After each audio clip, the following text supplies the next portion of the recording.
মনে পড়ে অনেক কথা, এখানে গল্প নয়, সত্য ঘটনা বলা হয়। পশ্চিমবঙ্গের নদিয়া জেলার একটি ছোট্ট গ্রাম ছিল চন্দ্রপুর। গ্রামের চারদিকে ঘন বাঁশঝাড়, পুরনো আমবাগানের আর কুয়াশায় ঢাকা সরু মাটির রাস্তা। গ্রামের এক প্রান্তে ছিল একটি বহু পুরনো কুয়ো। কুয়োটিকে সবাই মৃত্যুকূপ বলেই ডাকত, কারণ প্রায় 50 বছর আগে সেখানে এক নববধূ রহস্যজনকভাবে মারা গিয়েছিল। তারপর থেকে রাতে কেউ সেই কুয়োর কাছে যেত না।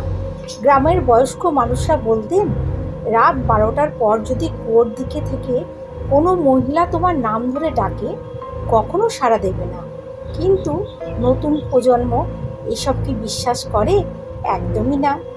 অর্ণব ছিল কলকাতার এক ইউটিউবার। ভৌতিক ভিডিও বানিয়ে সে বেশ জনপ্রিয় হয়ে উঠেছিল। একদিন তার বন্ধু শুভ বলল, চন্দ্রপুর গ্রামের সেই অভিশপ্ত কুয়ো নিয়ে ভিডিও করলে দারুণ ভিউ আসবে রে। অর্ণব সঙ্গে সঙ্গে রাজি হয়ে গেল। কয়েকদিন পর অর্ণব, শুভ, রাহুল আর ক্যামেরাম্যান বিপ্লব মিলে চন্দ্রপুরে পৌঁছল।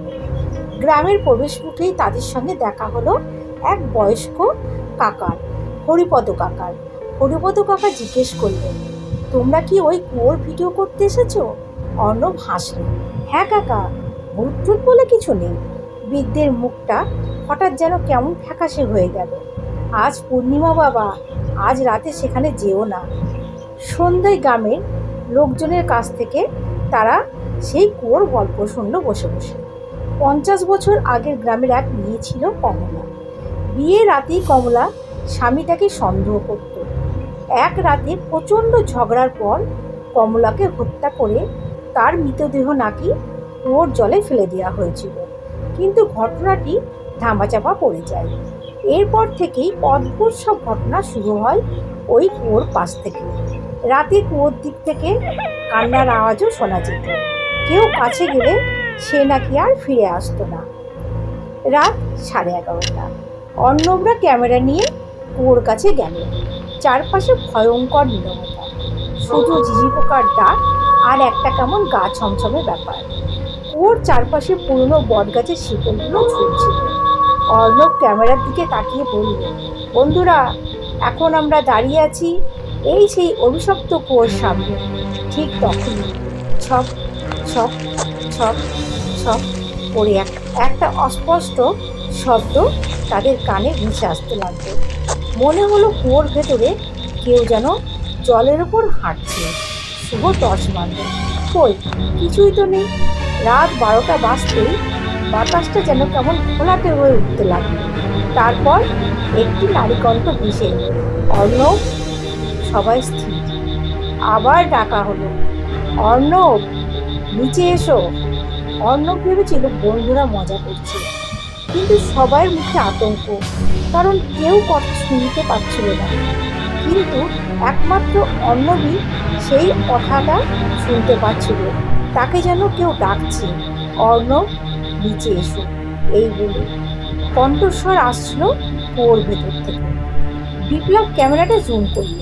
স্ক্রিনে যা দেখা গেল তা দেখে সবাই মোটামুটি চিৎকার করেই উঠল। কুয়োর অন্ধকারের জলের মধ্যে একটি মহিলা মুখ ভেসে উঠেছে।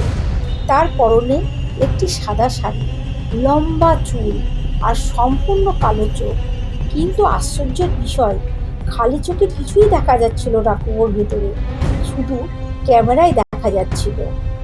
তারা দ্রুত সেখান থেকে চলে এলো, কিন্তু বাড়িতে ফেরার পরও সমস্যা শেষ হলো না।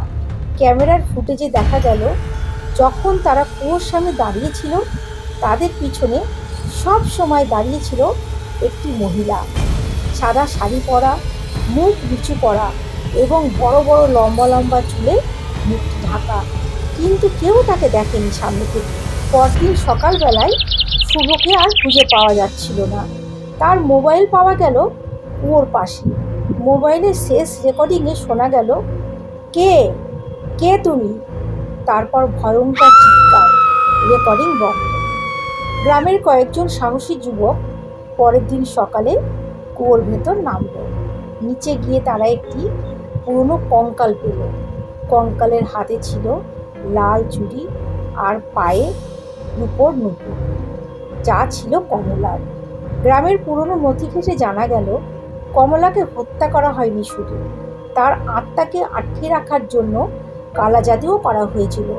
তাই সে মুক্তি পায়নি, সে প্রতিশোধ নিতে চাইছিল। সেই রাতে গ্রামের পুরোহিত পুজোর আয়োজন করলেন। কুয়োর সামনে মন্ত্রপাঠ শুরু হলো, যাগযজ্ঞ শুরু হলো। হঠাৎ আকাশ কালো মেঘে ঢেকে গেল, চারিদিকে ঝড় উঠল, প্রচণ্ড ঝড় উঠল। কুয়োর ভেতর থেকে ভেসে এলো নারীর এক করুণ আর্তনাদ। তারপর একটি সাদা অবয়ব ধীরে ধীরে ওপরে উঠতে লাগলো। সেটি ছিল কমলা। তার চোখ থেকে সমানে জল পড়ছে, মুখটা কেমন যেন বিকৃত, চুল বাতাসে উঠছে। কমলার আত্মা সরাসরি গ্রামের এক বৃদ্ধের সামনে গিয়ে দাঁড়ালো। সে ছিল সেই হত্যাকাণ্ডের একমাত্র শেষ জীবিত সাক্ষী। বৃদ্ধ কাঁপতে কাঁপতে স্বীকার করল, আমরাই ওকে মেরেছিলাম। শেষ কথা হতেই সে মাটিতে লুটিয়ে পড়ল। কঙ্কালটি যখন সৎকার করা হলো, পুরোহিত শেষ মন্ত্র পড়লেন। তারপর সবাই দেখল সাদা অবয়বটি ধীরে ধীরে আকাশের দিকে মিলিয়ে যাচ্ছে। চারপাশে বাতাস স্বাভাবিক হয়ে গেল, কুয়োর জল শান্ত হয়ে গেল। মনে হলো অভিশাপ শেষ।